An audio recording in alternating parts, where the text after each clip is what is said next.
السلام علیکم ورحمۃ اللہ وبرکاتہ۔ کوشش کریں کہ یہ دعا یاد کر لیں اور ہر نماز کے بعد اول آخر درود کے ساتھ یہ دعا لازمی پڑھا کریں۔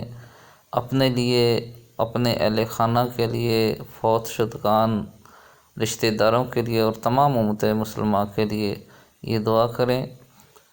بسم اللہ الرحمن الرحیم۔ اللہم اغفر لنا قبل الموت وارحمنا عند الموت ولا تعذبنا بعد الموت ولا تحاسبنا یوم القیامت انک علی کل شیء قدیر۔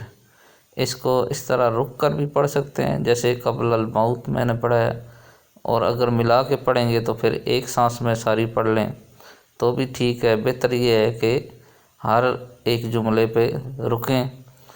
ترجمہ ہے: اللہ موت سے پہلے ہماری مغفرت فرما، اور موت کے وقت ہم پر رحم فرما، اور موت کے بعد ہمیں عذاب نہ دینا، اور قیامت کے روز ہمارا حساب نہ لینا، بے شک تو ہر چیز پر قادر